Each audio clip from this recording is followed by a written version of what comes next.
بعد فاعوذ باللہ من الشیطان الرجیم بسم اللہ الرحمن الرحیم۔ الحمدللہ یہ متوقع شب قدر ہے اور اکثر مسلمانوں کا رجحان اسی طرف ہے کہ 27ویں شب قدر ہوتی ہے۔ ویسے ہمارے نبی کریم صلی اللہ علیہ وسلم کی تعلیم یہی ہے کہ شب قدر کو رمضان کے آخری عشرے کی طاق راتوں میں تلاش کرو۔ 21 ہے، 23، 25، 27 اور 29۔ لیکن آپ یہ دیکھیں گے کہ 27 میں جوش سب سے زیادہ ہوتا ہے اور 29ویں رات سب سے زیادہ مظلوم ہوتی ہے، کیونکہ اس میں پھر زمزمہ پہ رش ہوتا ہے یا طارق روڈ پہ رش ہوتا ہے اور وہاں پر ہم 29ویں شب منا رہے ہوتے ہیں۔ تو یہ غلط روش ہے، ہمیں کوشش کرنی چاہیے کہ اس رات کی قدر کریں۔ اللہ تبارک و تعالیٰ نے اس رات کی فضیلت میں پوری ایک سورت نازل فرمائی ہے۔ انا انزلناہ فی لیلۃ القدر، بے شک ہم نے اس قرآن کو شب قدر میں نازل فرمایا۔ تو علماء یہ فرماتے ہیں کہ لوح محفوظ سے آسمان دنیا پر مکمل قرآن ایک ساتھ نازل کیا گیا۔ اللہ تعالیٰ اسی کا تذکرہ فرما رہا ہے، اور پھر آسمان دنیا سے زمین پر یا نبی کریم صلی اللہ علیہ وسلم کے قلب اطہر پر تقریباً 23 سال کی مدت میں اس کا نزول تمام ہوا ہے۔ تو اللہ تعالیٰ نے ایک تو اس رات کی فضیلت کی وجہ یہ بیان فرمائی کہ اللہ تعالیٰ نے لوح محفوظ سے آسمان دنیا پر مکمل قرآن کو نازل کرنے کے لیے اسی رات کا انتخاب فرمایا۔ معلوم ہوا کہ جس رات میں اللہ تبارک و تعالیٰ کوئی عظیم انعام نازل فرما دے وہ رات بھی باعث برکت ہو جاتی ہے، اور اس سے اکتساب فیض کرنا یہ مطلوب شرع ہو جاتا ہے، کیونکہ سرکار نے شب قدر کو تلاش کرنے کا حکم دیا۔ تو میں آپ کی توجہ چاہوں گا کہ جس رات میں لوح محفوظ سے آسمان دنیا پر قرآن آئے، حالانکہ امت کو کوئی بھی فائدہ نہیں ہوا ہے، لیکن اس کی برکت سے ایک رات شب قدر بن جائے، تو جس رات میں ہمارے آقا صلی اللہ علیہ وسلم اس کائنات میں تشریف لائے، سوچیے وہ رات کس قدر بابرکت ہوگی کہ اس رات کی برکت سے پوری دنیا فیض حاصل کر رہی ہے۔ اور پھر اللہ تعالیٰ نے فرمایا کہ وما ادراک ما لیلۃ القدر لیلۃ القدر خیر من الف شہر، یہ رات 1000 مہینوں سے بہتر ہے۔ 83 سال 4 ماہ تقریباً بنتے ہیں۔ اس کا شان نزول یہ ہے، اور ذرا غور سے سنیں اور خصوصاً ہماری بہنیں اپنی قسمت پر رشک کریں کہ نبی کریم صلی اللہ علیہ وسلم نے ارشاد فرمایا کہ بنی اسرائیل میں ایک شخص تھا جس نے 83 سال 4 ماہ تک دن میں جہاد کیا اور راتوں کو اٹھ کے نماز پڑھتا تھا۔ 83 سال 4 ماہ۔ تو جب صحابہ کرام علیہم رضوان نے اس بات کو سنا تو ان کے قلب میں رشک پیدا ہوا کہ کتنا اچھا آدمی تھا، اتنا اس نے عبادت کی، اتنا اس نے اپنے درجات کی بلندی کا سامان کیا۔ تو اللہ تبارک و تعالیٰ نے فوراً یہ سورہ نازل فرمائی اور ہمیں تسلی دی کہ بنی اسرائیلی 83 سال 4 ماہ تک مستقل عبادت کرے تو جو مقام وہ پائے گا، نبی کریم صلی اللہ علیہ وسلم کا کوئی امتی اس ایک رات کی قدر کر کے عبادات اختیار کر لے، اللہ تعالیٰ وہی مقام اسے عطا فرما دے گا۔ کتنا بڑا انعام ہے۔ اور تفسیر کبیر میں امام راضی رحمۃ اللہ علیہ واقعہ لکھتے ہیں کہ بروز قیامت ایک اسرائیلی ہوگا، بنی اسرائیلی۔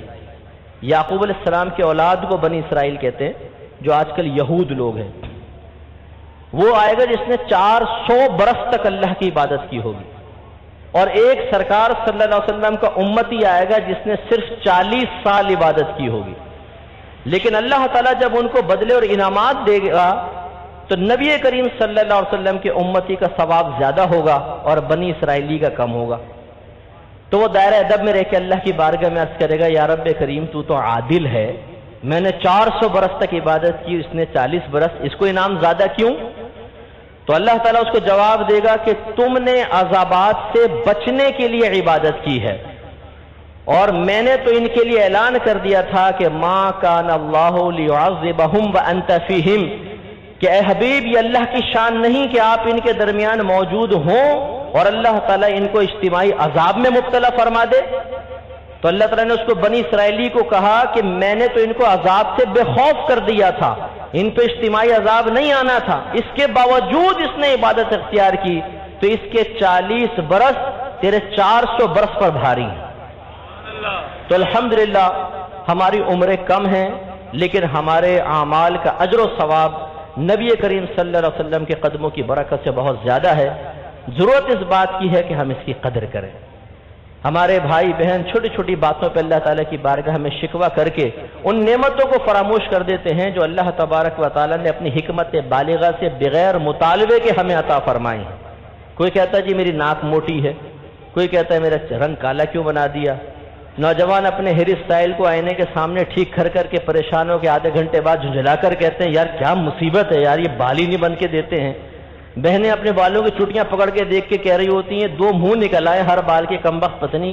پھر ہمیں فون کرتی ہیں مفتی صاحب کو وظیفہ دیجیے گا، ایسا وظیفہ دے دیں کہ ایک بال سلامت رہے اور ایک اپنی موت آپ مر جائے، کوئی ایسا وظیفہ دے دیجیے۔ شکوے شکایت۔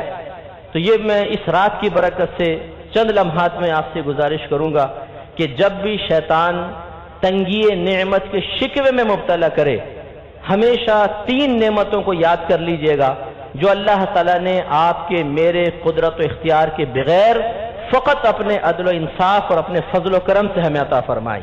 نمبر 1، اللہ تبارک و تعالیٰ نے اپنے حبیب کی امت میں پیدا فرمایا۔ یہ وہ شرف ہے کہ جب موسیٰ علیہ السلام کے سامنے اس امت کے فضائل ذکر کیے گئے تو موسیٰ علیہ السلام نے الخصائص القبریٰ اٹھائیں۔ علامہ جلال الدین سیوطی صاحب رحمۃ اللہ علیہ نے اپنے سند کے ساتھ روایت کو نقل کیا کہ امام موسیٰ علیہ السلام نے اللہ تبارک و تعالیٰ کی بارگاہ میں عرض کی یا رب کریم کاش تو مجھے نبی نہ بناتا، اپنے حبیب کی امت میں پیدا فرما دیتا۔ تو سرکار کی امت میں پیدا ہو جانا بہت بڑا شرف۔ نمبر 2، اللہ نے ہمیں مسلمان بنایا، غیر مسلم نہیں رکھا۔ نمبر 3، نبی کریم صلی اللہ علیہ وسلم سے محبت کرنے والا بنایا، ہمیں سرکار کا گستاخ نہیں بنایا، ہمیں سرکار کی شان میں بے ادبی کرنے والا نہیں بنایا۔ یہ 3 انعامات اتنے بڑے انعامات ہیں کہ واللہ ان 3 انعامات کو اگر کوئی سمجھ لے کبھی اس کے زبان پہ کمی نعمت کا شکوہ بیدار نہ ہو۔ بس 2 منٹ میں عرض کرتا ہوں کہ ایک نوجوان ایک بزرگ کے پاس آیا، کہنے لگا حضور بڑی پریشانی ہے، بڑی تنگ دستی ہے، گزارا نہیں ہو رہا۔ آپ نے فرمایا ایسا کرو کہ اپنی دونوں آنکھیں مجھے دے دو اور 10,000 درہم مجھ سے لے لو۔ کہا کہ نہیں جی یہ تو نہیں ہو سکتا۔ فرمایا اچھا دونوں ہاتھ کاٹ کے دے دو 10,000 درہم لے لو۔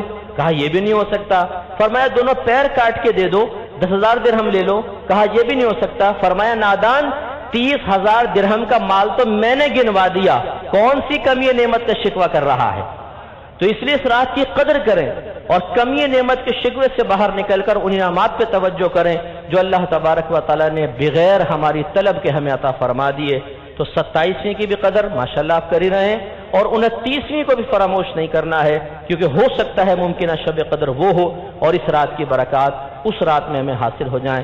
اللہ تبارک و تعالیٰ سے دعا ہے کہ جو کچھ ہم نے سنا اس پر عمل پیرا ہونے کی توفیق عطا فرمائے، اسے یاد رکھنے کی توفیق عطا فرمائے اور دوسروں تک بے عینی پہنچانے کی توفیق عطا فرمائے۔ آمین۔ وآخر دعوانا ان الحمدللہ رب العالمین۔